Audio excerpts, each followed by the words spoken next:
en la mediación cultural. Es un ámbito bastante reciente donde de alguna manera hacemos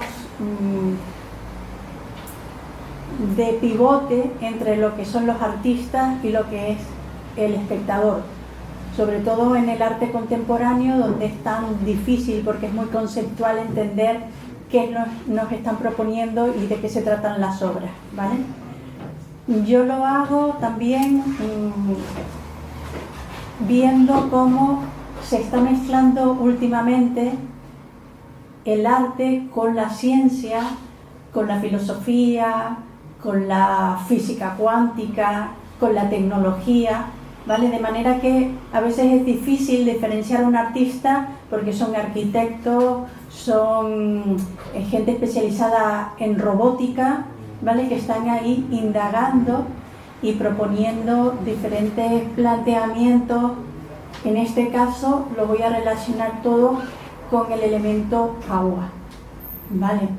Entonces, desde esa perspectiva yo trabajo en la antropología, pero también la antropología del pensamiento y de la imagen, que es un poco más intentando ver qué quieren transmitirnos o qué significado tiene en manos de los artistas el agua, que para nosotros es un elemento cotidiano, ¿vale? Útil, necesario para la vida, pero que no tiene a lo mejor tanta simbología como ellos resaltan, ¿no? Con el elemento.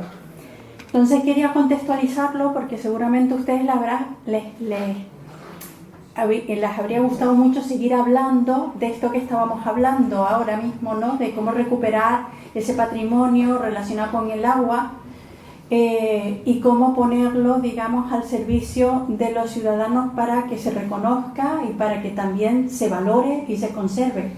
Vamos a ver en algunos de los artistas que presento cómo hay casos justamente que se une patrimonio abandonado, que se recupera con un artista que pone allí su obra. Veremos la Torre del Agua, muy interesante, donde se recupera ese patrimonio y se une con el trabajo del artista, ¿vale? Entonces, tengo que situarlos un poco porque yo, en lugar de hablar del pasado, voy a dar un salto hacia el futuro. Voy a hablar de la proyección que tiene esta gente que utiliza el agua, pero ya no como hacían antiguamente, porque todos cuando hablamos de los artistas y el agua, hablamos de cómo se representa el agua, ¿no? Recordamos marinas o bodegones donde aparece el agua, ¿no? Ríos. Incluso si nos vamos más atrás, podemos ver pues esas representaciones simbólicas de los dioses de los ríos, ¿no? Representados como serpientes, o incluso antes, con los primeros, el desarrollo del hombre, los Homo sapiens en esas cuevas, cuando pintaban con el dedo puntitos azules, que significaba todo el tránsito de la corriente de agua que tenían cerca. No vamos a hablar ahora de eso, por eso digo que vamos a proyectarnos hacia el futuro.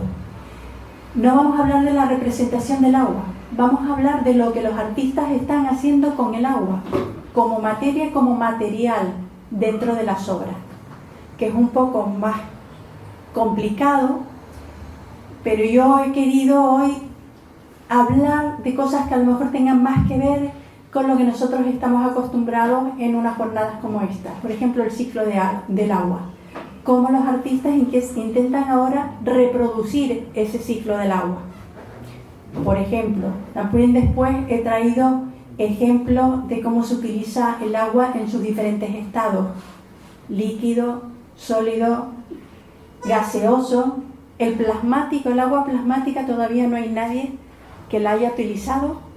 Sí que hay una película de hace mucho tiempo, El Abismo, que no sé si ustedes la recuerdan, que salía de la piscina, de la nave esa que estaba sumergida, un agua que se posaba delante de ellos y reproducía la cara, y ellos la tocaban y no era líquido, ¿no?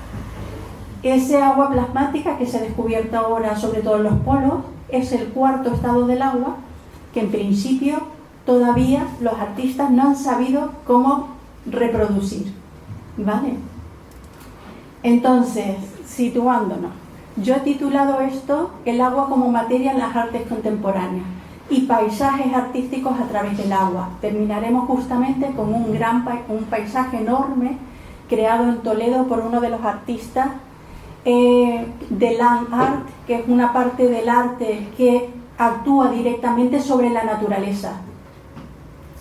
Y vemos la majestuosidad que gana el paisaje y cómo el agua se recoge dentro de ese espacio recreado por el artista, ¿vale?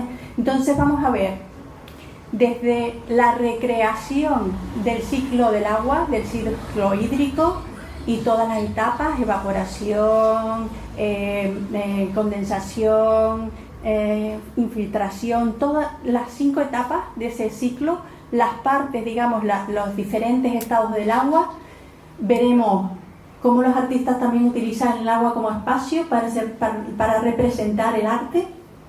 Veremos cómo han inventado la forma de hacer música sumergidos en el agua, como suenan las ballenas, ¿no? Como ese elemento también que reconocemos por el sonido de las ballenas.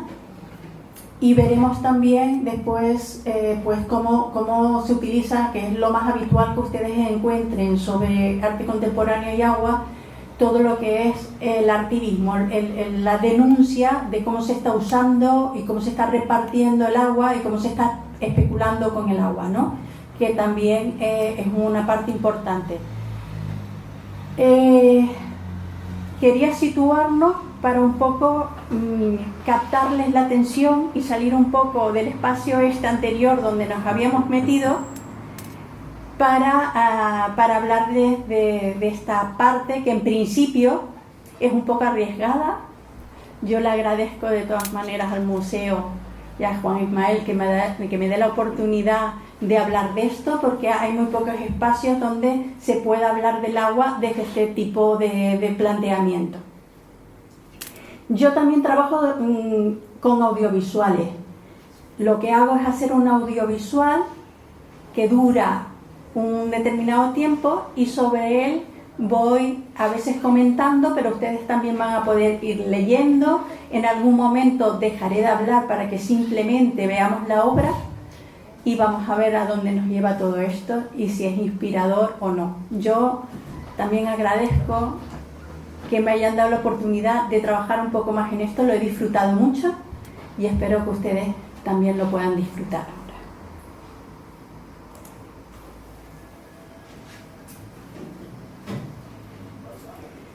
Lo primero que vamos a ver de estos artistas es un poco el planteamiento de que realmente el interés por el agua ha sido atemporal, ha estado desde siempre relacionado con el ser humano. Es un planteamiento además que está vinculado a creencias, a emociones, a sentires, ¿no? Que están recogidos también en la narrativa, no solo en la obra de arte. Y pues hay multitud de prácticas culturales que incluso en la definición de la UNESCO sobre cultura de agua se recoge esa parte simbólica y artística. Es un elemento que nos atrae porque da sentido también al mundo actual, ese mundo que Bauman dice que es una sociedad fluida, ¿no? Pero también nos relaciona con lo primigénico, con lo que somos nosotros. Somos seres de agua, tenemos un 60-70% de agua que forma parte de nuestro cuerpo. También hay que decir que este ciclo de agua que vamos a ver ahora parece que todos lo conocemos de siempre, pero fue a finales del siglo XVII cuando se empezó a descubrir realmente cómo funcionaba el agua. En un libro que se llama El origen de las fuentes, porque no se sabía de dónde venía el agua de las fuentes. Entonces empezaron a averiguar qué hacía el agua para caer de las nubes, cómo llegaba a ellas, y eso todo es lo que hace que sea tan atractivo el agua para el ser humano también. Es un elemento raro que ahora conocemos más desde lo macro hasta lo micro, puede hacer cosas, sus partículas pueden hacer cosas que son rarísimas, van en contra de la gravedad o pueden tener diferentes propiedades según el estado en que se encuentre. Y eso, imagínense, a los artistas conceptuales contemporáneos los vuelve locos. Más cuando pueden utilizar electrónica, robótica, para poder avanzar en ese conocimiento. Yo lo que les voy a proponer es reflexionar sobre esos artistas que les he traído. Son una expresión mínima, porque si no estaríamos hablando todo el día. He intentado recogerlos, ya les digo, sobre todo en el apartado ese del ciclo del agua que vamos a ver ahora. Y quería empezar también con estas palabras que son de Larisa Pérez Flores, que es una filósofa canaria. Dice: el agua en todos sus estados representa una amplia parte de lo que somos como planeta y como seres humanos. Sin embargo, existe una notable predilección por la tierra y lo sólido a la hora de pensar y organizar la vida. Poner el acento en los océanos, los barrancos o las lágrimas nos conducen a un pensamiento descentrado que al mismo tiempo nos brinda la oportunidad de un sentir-pensar centrado en nuestro propio hábitat y nuestros propios cuerpos. Esto fue el texto presentación de unas jornadas que se hicieron aquí en Las Palmas, que es el Foro del Agua, en el 2003, que se hizo también en Vega del Agua. Hay musiquita así para entrar en él. Ahora vamos ya con lo que es la recreación del ciclo hídrico, o lo que llamamos el ciclo del agua, que todos los niños aprenden en el colegio. Normalmente, cuando los artistas trabajan con ese ciclo del agua, lo natural y lo artificial se unen de manera que ya no se distinguen. Eso es un elemento esencial en este tipo de planteamiento de los artistas que vamos a ver.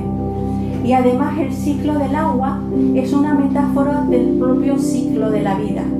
Tiene que ver con el tiempo, con la muerte, con la rapidez con lo que pasa la vida, ¿no? Entonces, todo eso vamos a verlo viendo exactamente cómo ellos reproducen estos fenómenos. Un fenómeno que tiene 5 etapas. La evaporación. Yo sé que todos saben lo que es la evaporación, pero lo he puesto para concentrarnos en eso.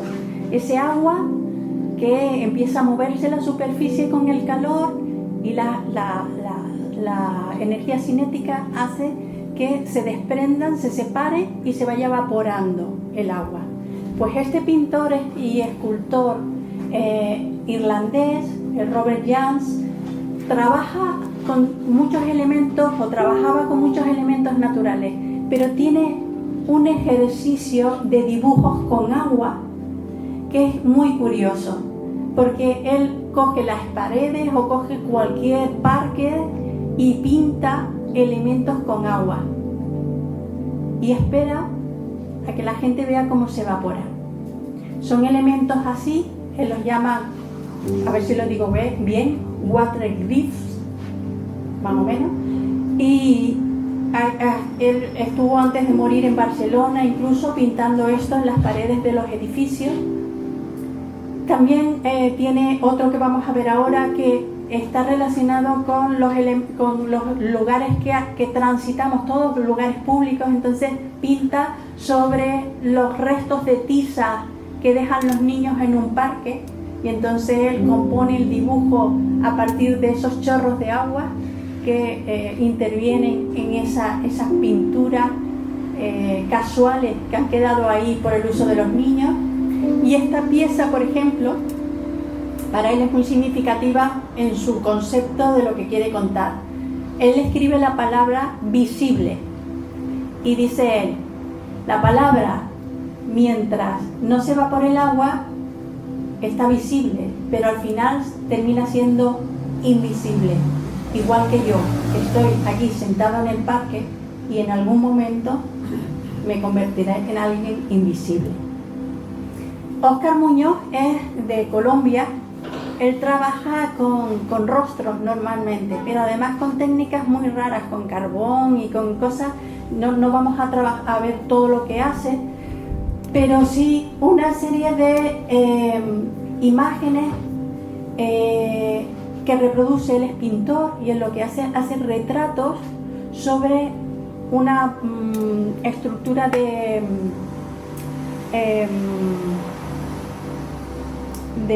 yeso, ¿no? Y está caliente, de manera que él va a ir pintando y mientras pinta el agua se va evaporando rápidamente. Este proyecto que les pongo yo aquí se llama Para un memorial y lo que hace es ver en un periódico todas las esquelas, los retratos de las esquelas de ese día, y lo que hace es ir reproduciéndolas una sobre otra mientras se van desapareciendo una, pinta otra.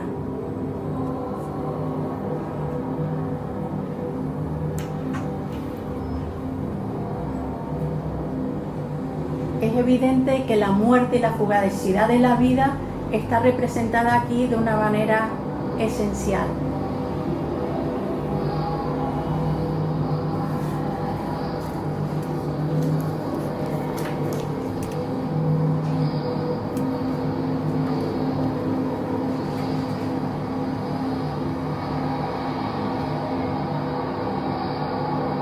Totalmente efímeras.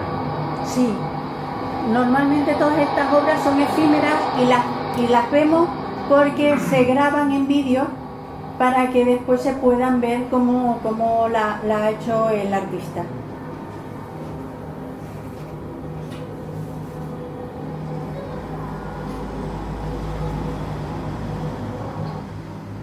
La condensación, ¿vale?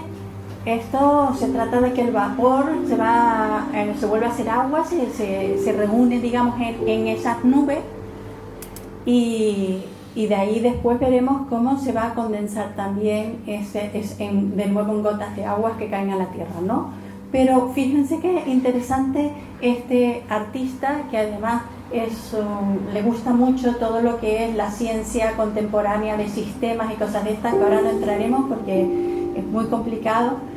Pero Haeckel lo que hace es reproducir un elemento artístico que se comporte como la naturaleza, que dependa de las circunstancias y lo que le rodea para que le sucedan cosas a esa pieza. Entonces este es el cubo de condensación muy importante en la historia del arte contemporáneo, porque lo que hacía era rellenar el cubo de agua, está totalmente cerrado, y dependiendo de la temperatura interior y exterior del cubo se condensaba, se veía cómo se condensaba, pero la condensación iba siendo diferente dependiendo de cómo estuviese la temperatura. Ven aquí que tiene otra forma, ¿no?, en la parte alta. Bueno, él dice que lo que viene a decir su obra es que se comporta como si fuese un ser vivo. Realmente no se puede controlar la condensación de ese cubo, dependerá de lo que suceda a su alrededor, ¿vale? Y esa libertad que tiene la pieza para manifestarse cuando estadísticamente se den las condiciones es lo que la hace singular. Esta otra artista japonesa, Nakaya, Fujiko Nakaya, no sé si alguno ha ido al Guggenheim. Tiene una pieza allí, ella trabaja con la niebla, reproduciendo la niebla. Si no, el día que vayan, por favor, acuérdense y quédense por fuera un ratito a ver si se produce la niebla que ella hace utilizando el aire, la temperatura, el tiempo, y se produce esto.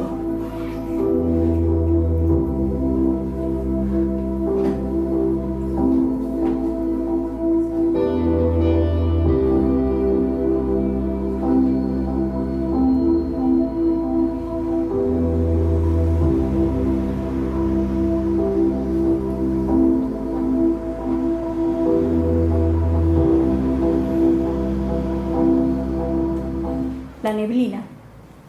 Estos sí que son arquitectos. Eli, también es una artista audiovisual.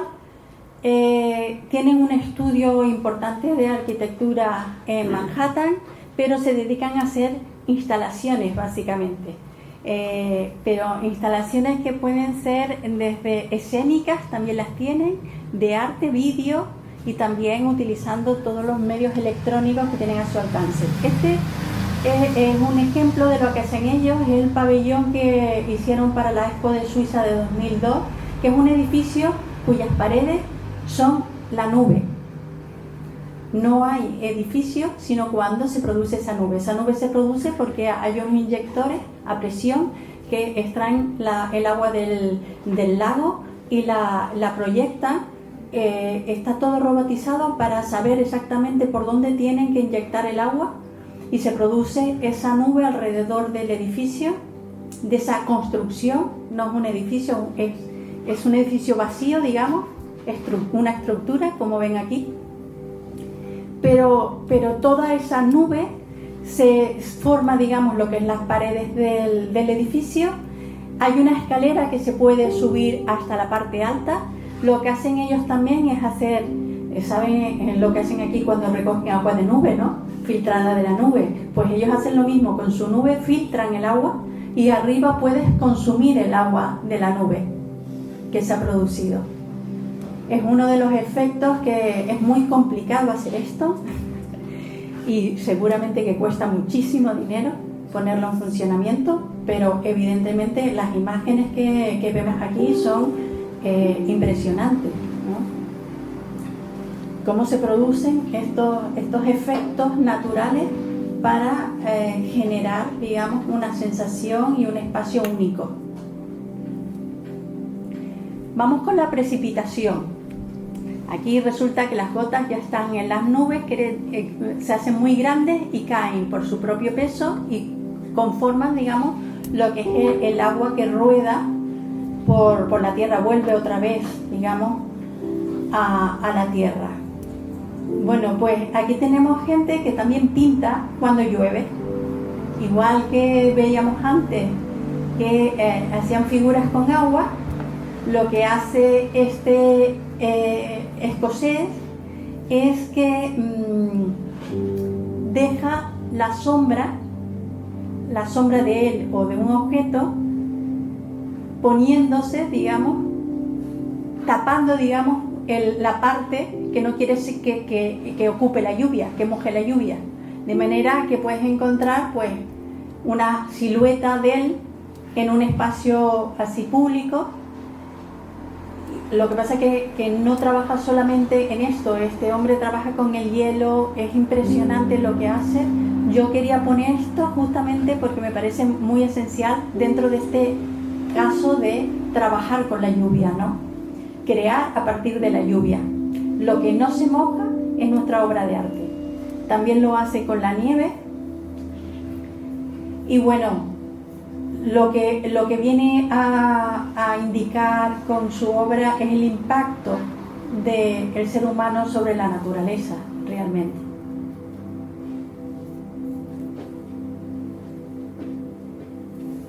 Y la fragilidad, ¿no?, de ese mundo natural.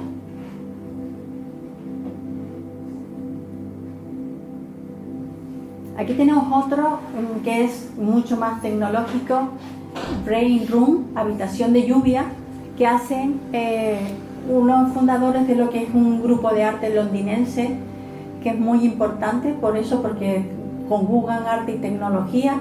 Ellos hacen un cuarto donde llueve todo el rato, pero hay una serie de cámaras y de sensores en la parte alta que cuando tú te introduces en la lluvia, sobre ti no llueve.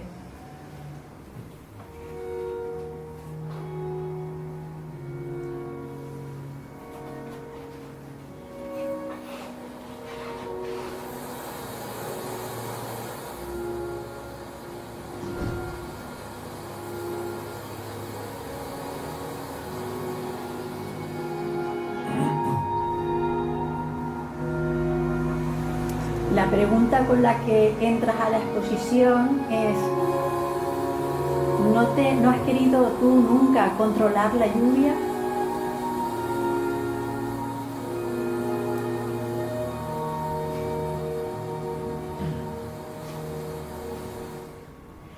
Este es otro autor, Eliasson, que este también este tiene una empresa impresionante porque trabaja con la NASA, trabaja con laboratorios importantísimos a nivel tecnológico, Y bueno, yo he cogido una pieza que tiene que ver con esas gotas de agua cuando nosotros vemos que llueve y vemos el arco iris que se forma, ¿no?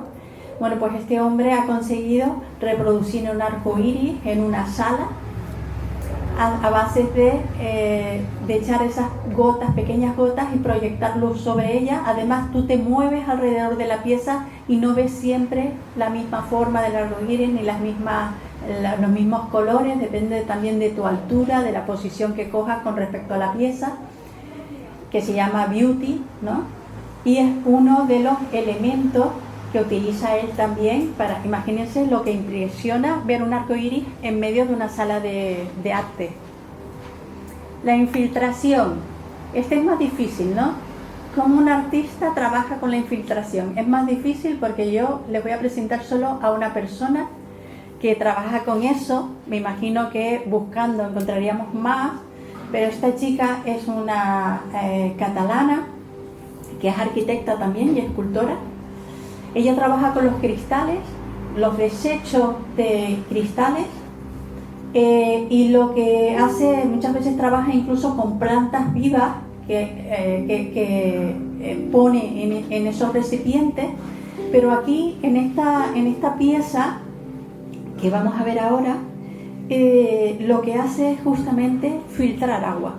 La cronometradora, ella busca una manguera que llega desde la sala, del grifo de la sala, y deja caer el agua en esos recipientes de cristal, donde pone piedras, pone diferentes objetos, también arenas que trae de sitios diferentes que conoce ella, y que esa arena, digamos, tiene un significado también, y va dejando caer el agua y filtrando. Esos tienen un sonido, y al final pues tenemos agua filtrada. La gente que va allí, si quiere, puede probarla, e incluso puede hacer un test para valorar la calidad del agua, ¿vale? Lo que nos viene a decir es la importancia que tiene el agua potable, digamos, que utiliza la tierra para poder depurarse. Y me imagino también que a partir de ahí, supongamos que esa tierra no está limpia, ¿cómo llega el agua a nuestras bocas? Las correntías, ¿no?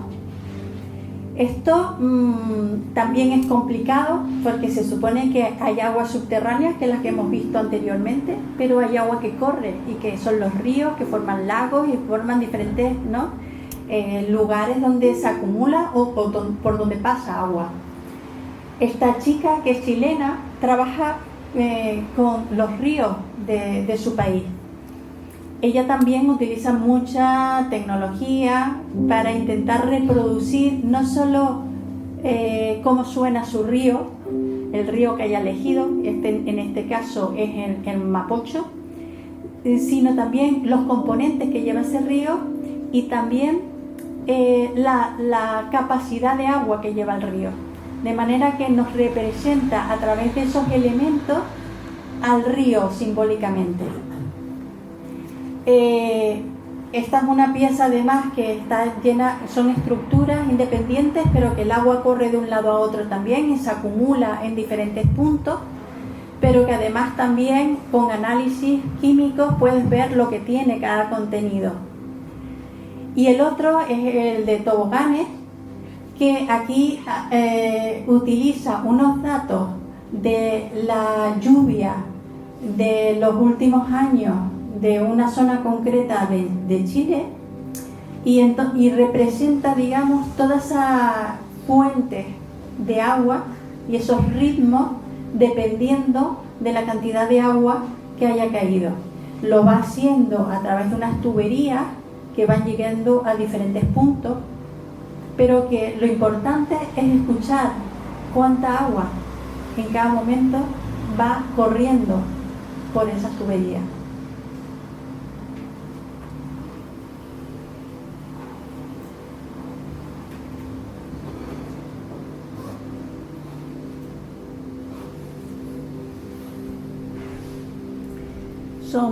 Los datos son de esta estación meteorológica.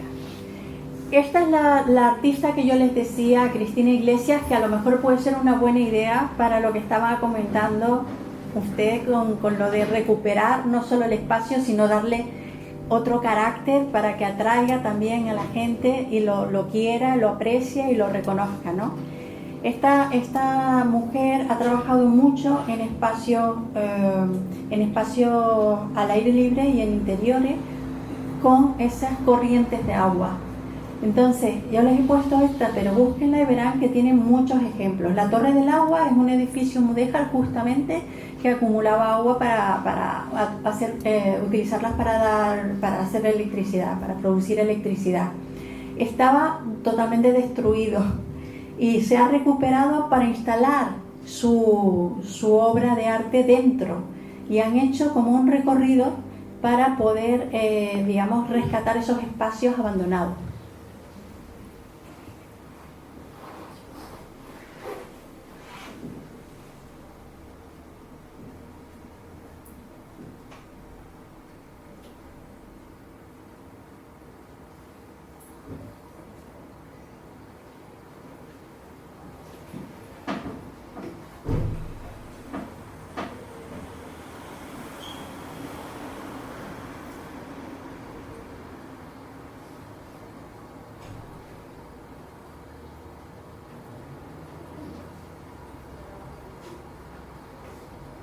No sé si lo oyen, pero suena el agua de fondo. Es como un recipiente que se va llenando de agua. A veces está lleno, otras veces se vacía completamente. Con el tiempo hay como vegetación en el fondo que se puede ver, apreciar cuando está totalmente vacío.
Bueno, durante ese ciclo del agua, el agua también cambia de estado y la podemos encontrar pues en estado líquido, en estado gaseoso y en estado sólido. Entonces vamos a ver cómo también los artistas, ya sin reproducir ese ciclo, trabajan con con el agua en diferentes estados. En esta parte del agua en estado líquido vemos a una artista que es una performer, es una artista que trabaja sobre la obra también, no solo construye el espacio y la obra, sino que trabaja dentro de su obra. Y no solo eso, sino que va reproduciendo diferentes momentos, ¿no? Tú puedes mirar cómo ella está interviniendo en la obra, pero también la ves proyectada en plano si quieres mirar a la pantalla que está enfrente. De hecho, hay incluso momentos en que ella mira, la cámara está colocada cenitalmente y ella mira a la cámara y tú la ves como te mira desde la pantalla, ¿vale? Entonces el efecto, no 3 dimensiones, 2 dimensiones, es muy potente. Evidentemente nos recuerda eso que es un feto, ¿no? Ella dice que nosotros justamente somos seres de agua porque nos crecemos cuando nos desarrollamos Y cuando empieza a latir nuestro corazón, estamos sumergidos en agua. Esto del sumergirse en agua también nos lleva a plantearnos de dónde venimos. Somos una especie de seres vivos que procede de seres que evolucionan y salen del agua y se van adaptando a la vida terrestre, ¿vale? Pero ya lo veremos también en el otro proceso de cuando el espacio justamente todo es el agua. Cuando hablamos de agua gaseosa, pues hablamos, por ejemplo, de qué produce la niebla. Cuando ustedes han estado caminando alguna vez con niebla, donde no pueden ver mucho, da la impresión de que el espacio desaparece, ¿no? Estamos como si estuviésemos en otro mundo, donde ya el espacio no tiene límites, ¿no? Y la representación de la realidad cambia completamente. Esto lo ha conseguido esta mujer con esta estructura que la llama verde, amarillo y rosa, porque tú solo ves los colores que se proyectan en ese espacio. El resto es la neblina. Entonces, justamente ella, con esto lo que nos dice es que la realidad es muy subjetiva. Depende de lo que puedas ver alrededor, se construye una realidad u otra. Y que probablemente nosotros no sepamos muy bien ni dónde estamos todavía, ¿no? No conozcamos tanto el mundo como para saber realmente lo que tenemos alrededor y lo que implica eso. ¿Ven cómo se ven esas figuras metidas, introducidas dentro de ese espacio, que es un espacio realmente simbólico, ¿no? ¿Dónde estamos? Caminamos por ahí y no sabemos muy bien ni en la orientación que tenemos. Esta es la estructura que crea ella, y desde ahí se crea esa agua evaporada, ese vapor de agua que inunda toda la sala y por la que después se mueven los que visitan la exposición.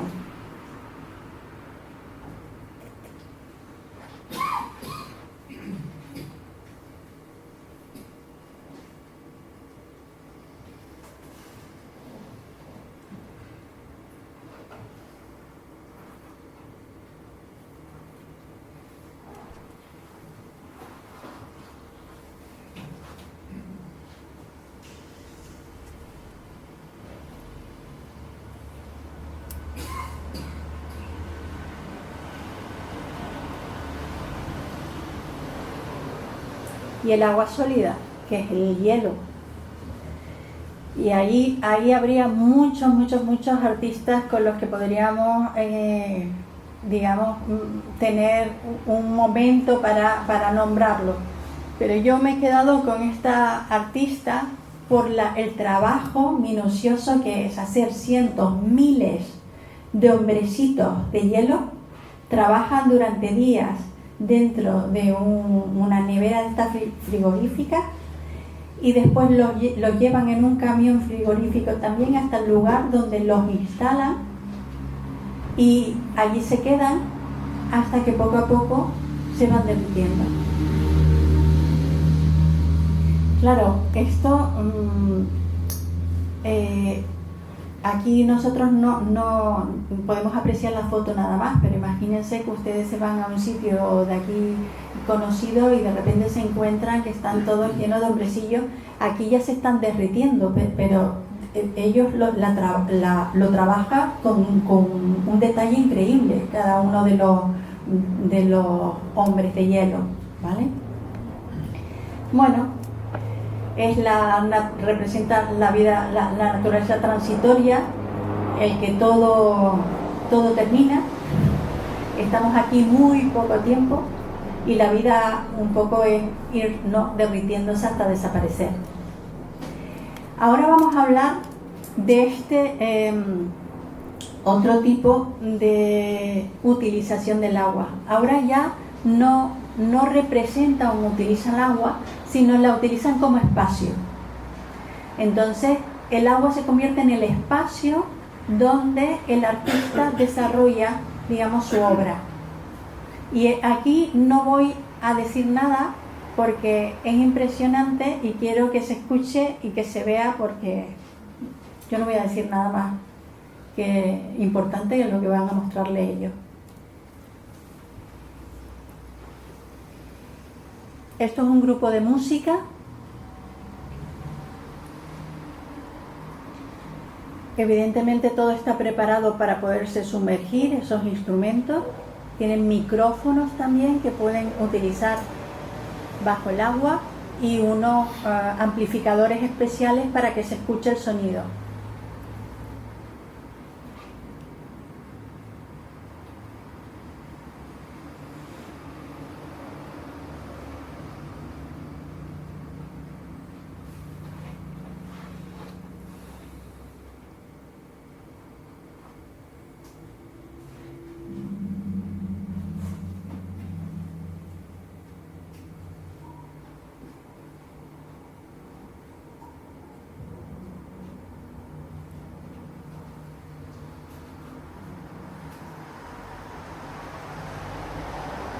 No se está escuchando mucho, no sé cómo subirlo.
Esta es una bailarina que además es campeona de apnea y es también directora de cine.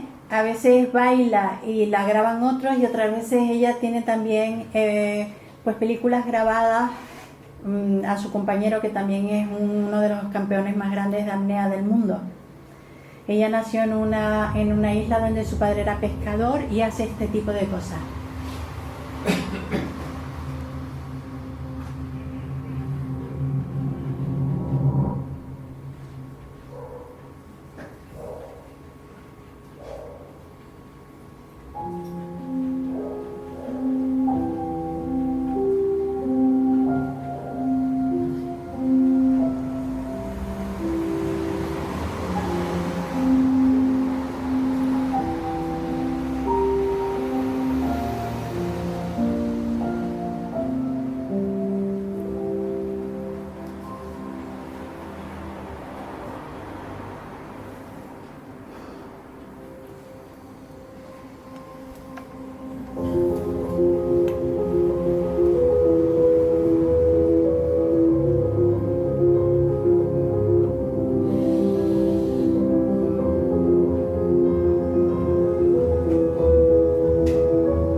Alguien decía antes por ahí que no sabía lo que fumaban antiguamente, que veían cosas. Pues los artistas de hoy en día también no sé lo que fuman, pero también hacen cosas muy raras. ¿Cómo se llamaba esta chica? ¿Cómo se llamaba? ¿La chica? Sí. Pues ahora vamos a ir, después te lo digo.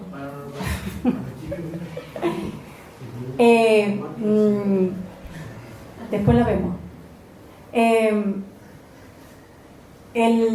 La puedes buscar de todas maneras porque aparece con muchas más piezas impresionantes, ¿vale? Yo he cogido esta.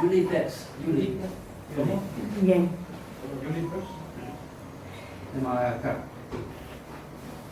Sí, además la historia de ella es muy bonita porque su padre era pescador con lanza, que se tenía que sumergir aguantando el aire, y su madre bailarina. Y miren la combinación, ¿no? La hija es bailarina y campeona de apnea. Tienen las dos cosas de los padres. Bueno, pues estaba diciendo esa broma de que los artistas parecen que, están muy motivados y no sabemos cómo despiertan la creatividad, pero hacen cosas muy raras.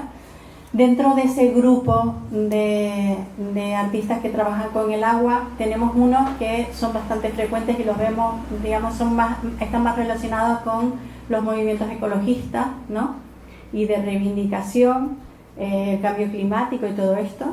Entonces, esto es lo que llamamos artivismo, que es un arte que lo que hace es denunciar lo que está pasando, ¿no?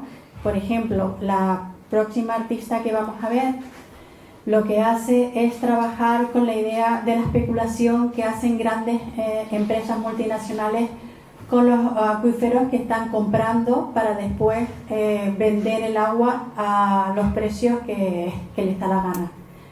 Entonces ella lo que hizo fue llenar botellas de agua y les cambió los logos, les puso égalité, igualdad, ¿vale? Eso es y después también le cambió el logo que tiene la empresa, como que es algo natural. El agua es natural, es la vida misma, está ahí, es de todo.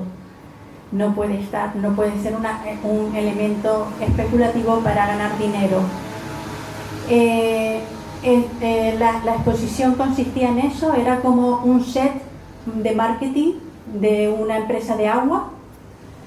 La pongo aquí porque justamente llenaba todas esas botellas, estaban llenas de agua.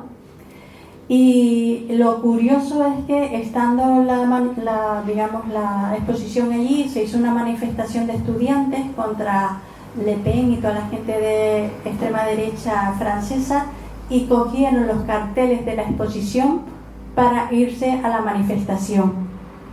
Entonces, bueno, en este caso vemos también que es un caso muy significativo de activismo, porque está unido el arte con la acción política también, en la calle sobre todo. Y la siguiente es una artista canaria que ella trabaja en el agua, pero después la obra es una obra fotográfica. Sirella, no sé si la conocen, Irene Sanfiel. Ella siempre está hablando de todos los residuos que llegan a las costas de Canarias y nos representa también a nosotros como residuos también. Los seres humanos somos residuos en la Tierra. En este caso es una pieza dedicada al mar, porque ella trabaja también con basura del carnaval y cosas de estas. Pero esta pieza, justamente esta fotografía, las hizo para presentarse a un proyecto internacional europeo, y justamente fue galardonada con uno de los premios de esta agencia europea de medio ambiente, ¿vale? Es muy importante y trabaja siempre con basura. Yo he rescatado su obra con las costas y la basura en el mar. Y para terminar, un paisaje artístico a través del agua, que es el título de esta jornada. Este es un artista también que firma como Saipe, ¿vale? O sea, lo conocemos más por su firma, porque es como una especie de grafitero, pero que trabaja en espacios naturales, creando pues dibujos inmensos que se pueden ver desde el cielo, ¿no? Y las voy a dejar para que vean. Las pinturas que utiliza son pinturas todas biodegradables que hace él mismo, que con la lluvia y todo la naturaleza se va desapareciendo y no afecta. Esto está en Oropesa, en Toledo. Y está solicitado por uno de estas asociaciones que se dedican a concienciar sobre la necesidad del agua y los recursos hídricos.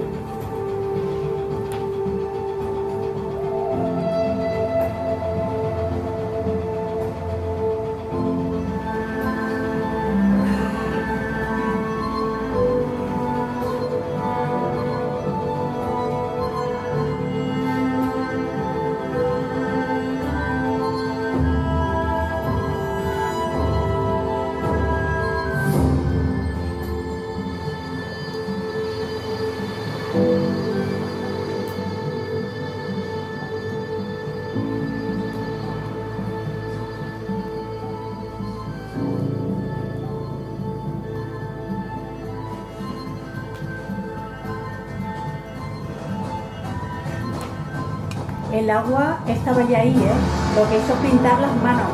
Se llama En tus manos.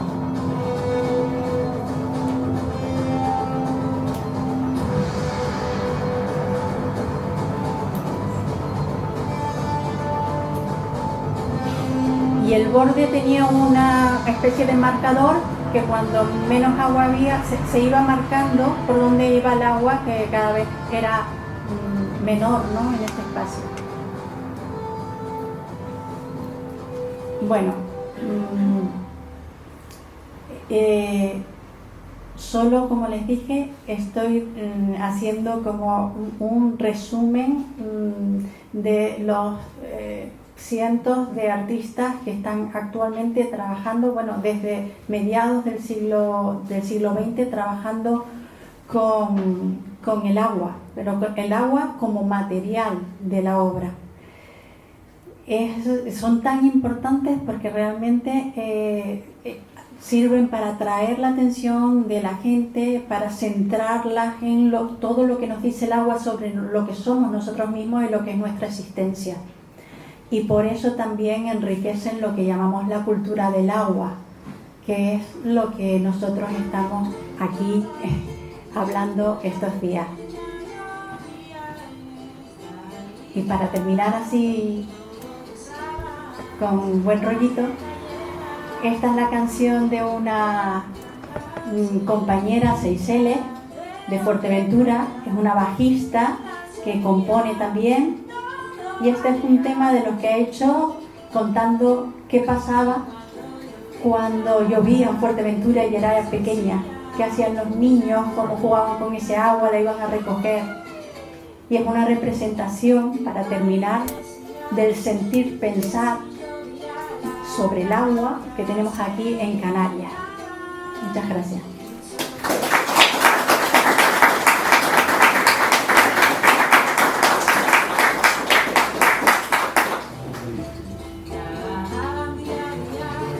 No sé si alguien quiere... También de eso son figuras en que nos desenvolvemos los canarios, está años luz de lo que se desenvuelve por el mundo. Hay cosas ahí que prácticamente yo nunca me había imaginado. Y la verdad es que no es que no soy un entendido, pero he visto cosas ahí que prácticamente no se me ha pasado por la imaginación. Esto que decías del edificio que está en el lago de Suiza, es algo impresionante.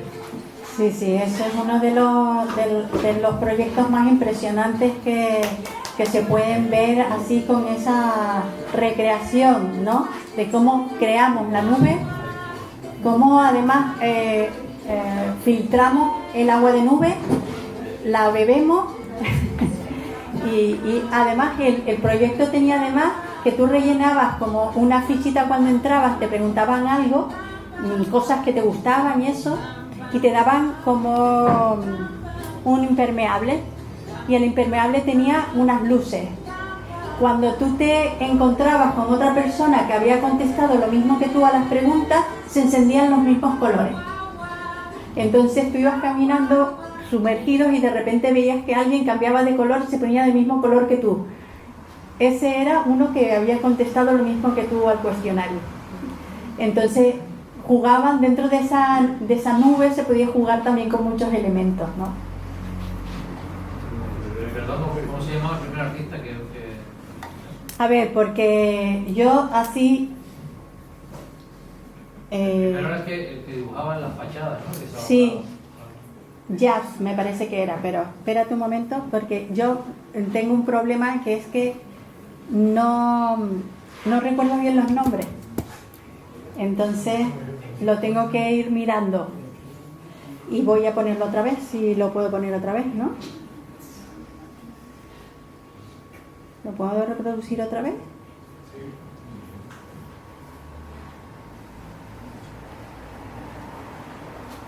No sé cómo ponerlo desde el principio.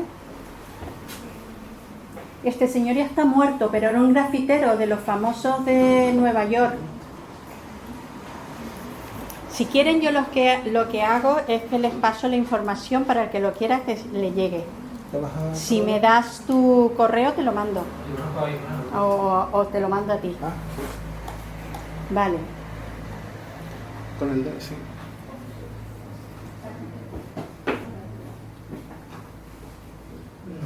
Me gustaría repasarlo otra vez porque hay datos que ahora mismo ya no me acuerdo, pero si te lo pasas a Ismael, él suele tener los correos nuestros. Pues yo te lo mando todo. Les mando los artistas y que se los pase el que le interese, pero investiguen, porque todos estos son los más importantes, pero después hay gente impresionante.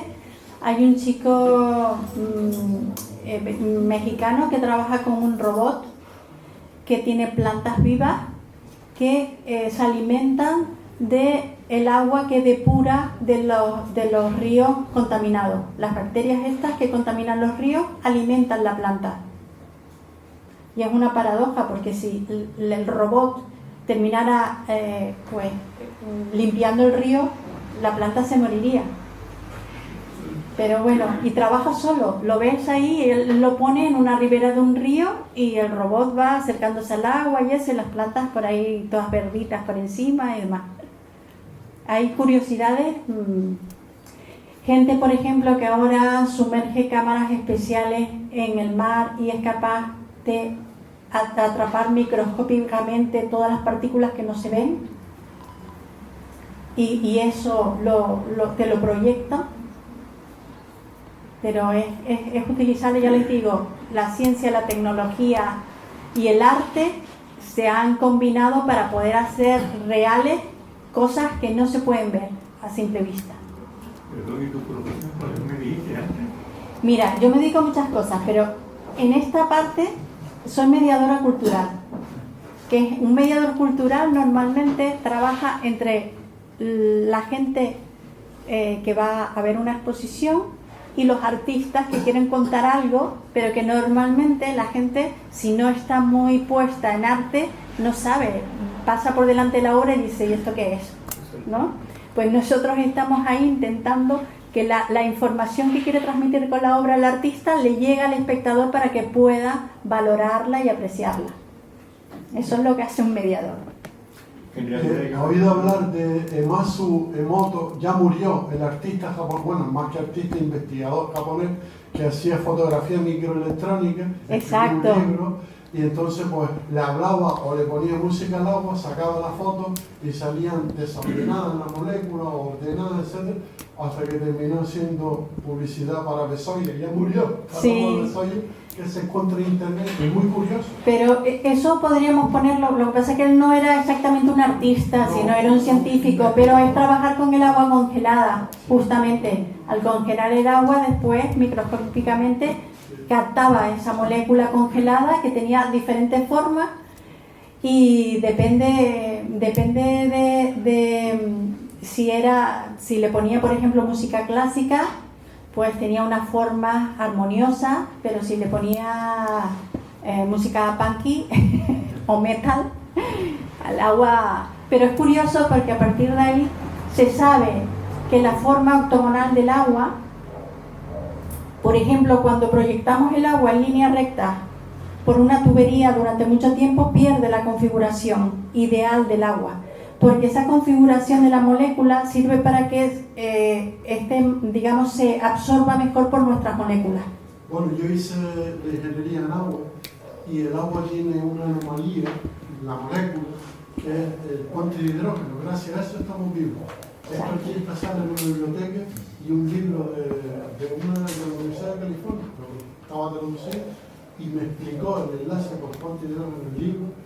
Y es curioso porque todas las cosas cuando baja la temperatura se contraen, pero el agua cuando baja la temperatura aumenta el volumen. Exacto. Eso hace que el hielo disminuye su densidad, flote la Flota, superficie del claro. agua, y gracias a eso, debajo de los mares congelados, nosotros procedemos del agua, la vida pudo desarrollarse en la glaciación. Gracias a eso, sí, debajo del hielo, protegido por el hielo. El hielo es un aislante, es curioso. Es que el agua es un elemento único, no hay nada como el agua, nada. Bueno, Ron también tiene.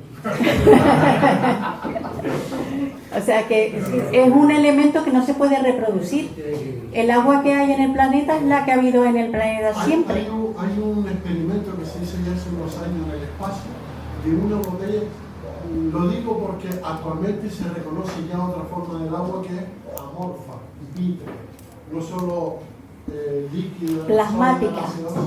Y entonces, por ahí se empezó el experimento ese en uno de los cohetes con astronautas, no eran rusos, y entonces pusieron un cilindro de agua horizontal, estamos hablando sin gravedad, y el agua no se quedó en el cilindro al ponerlo horizontal, no se quedó en el mismo nivel, sino se quedó como un elemento diferente, ¿sabes? El agua así, por aquí nada y por aquí nada, la gravedad.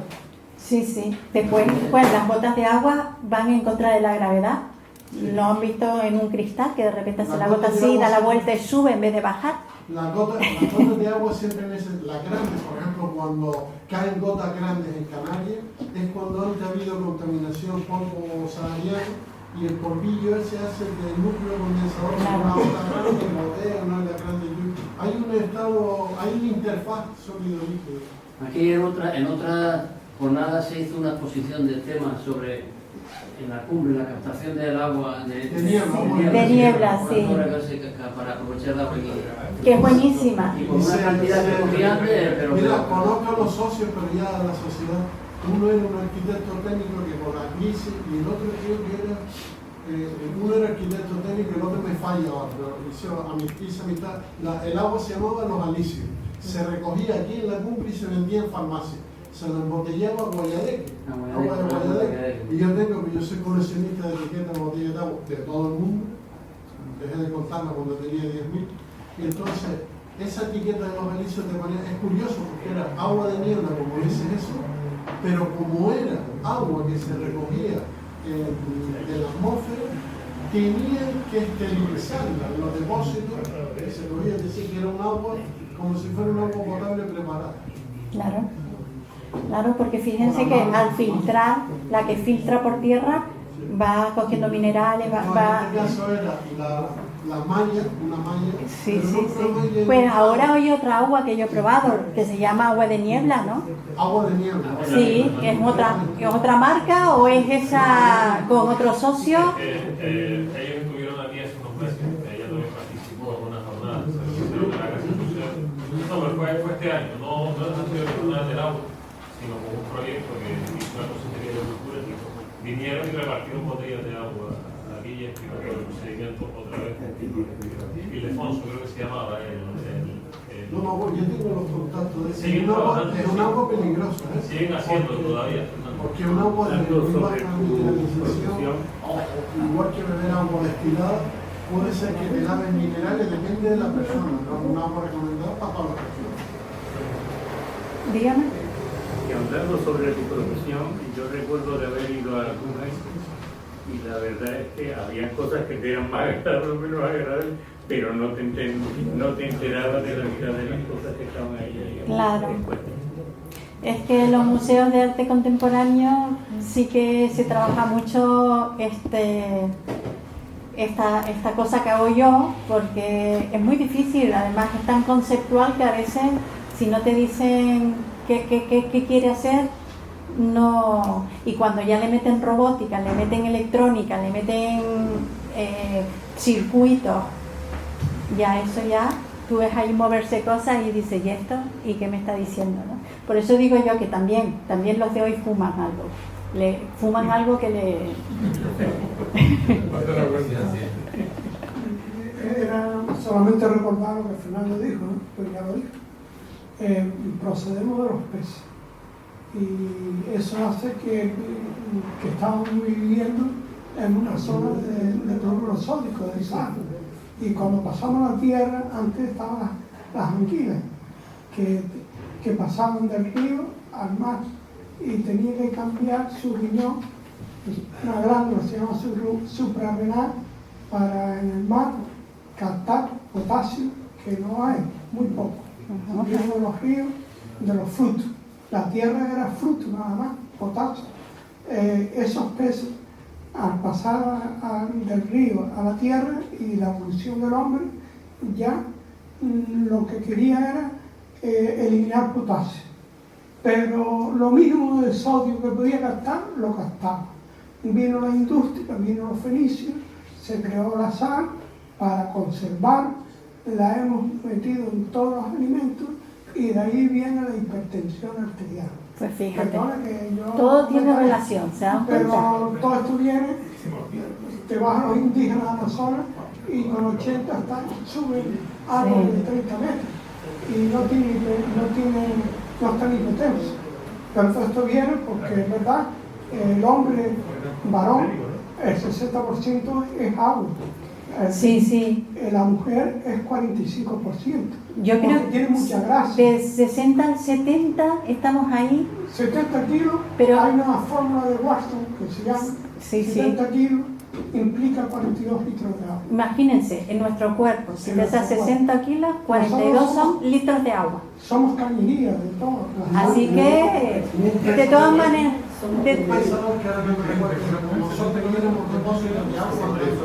Claro. Y en la mujer es menor, el agua está muy concentrada y mucha grasa por la protección fetal que tiene que hacer ante los traumas. Claro.